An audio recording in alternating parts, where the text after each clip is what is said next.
I never believed curses were real. That changed the day we went to the town beside the forest. My colleague and I were sent there for work. 5 days, nothing complicated. The town itself felt old, forgotten, pressed tightly against a dense forest that swallowed sunlight even at noon.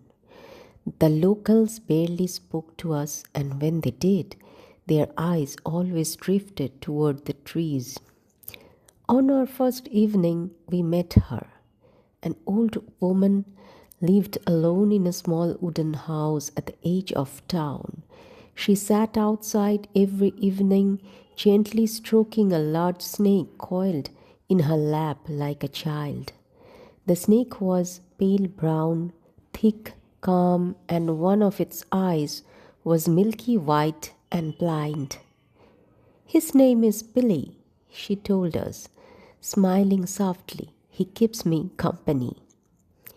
There was something peaceful about the way she said it. My colleague laughed.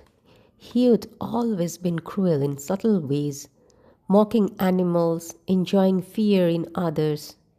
He crouched closer, pretending to admire the snake. I felt uneasy and told him to leave it alone, but he didn't listen. In one sudden, horrifying moment, he grabbed a nearby tool and struck the snake. Billy barely had time to move. The old woman's scream tore through the forest like something alive. She fell to her knees, clutching the lifeless body, rocking back and forth. I shouted at my colleague, shoved him, but it was too late. Then the woman looked up.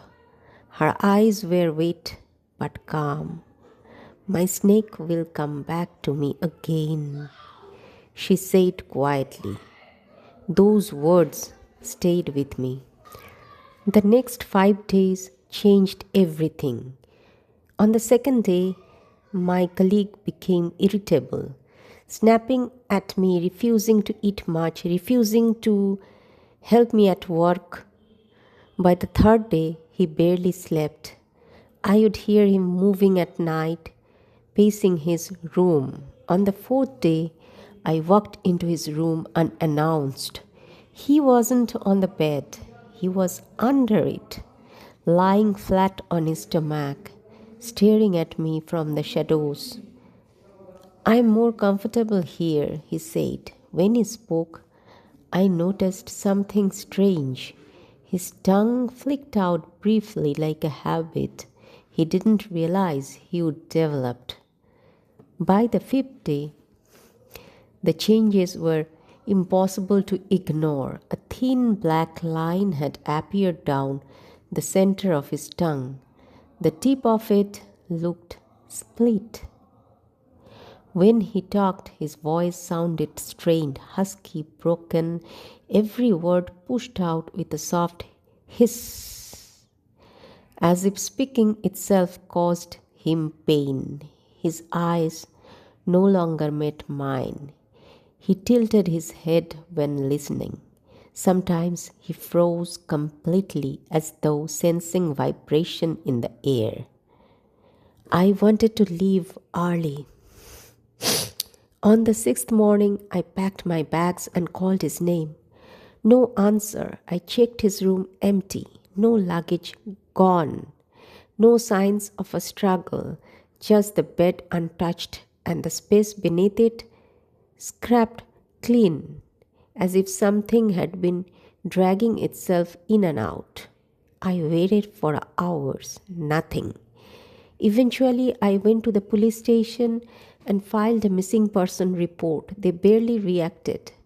One officer exchanged a look with another, then told me someone would look into it. Before leaving town, I don't know why, but my feet carried me back to the old woman's house. She opened a door before I knocked. She was smiling. "Please come in," she said warmly.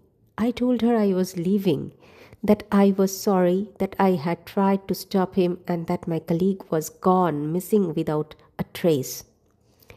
She listened patiently, then she smiled again.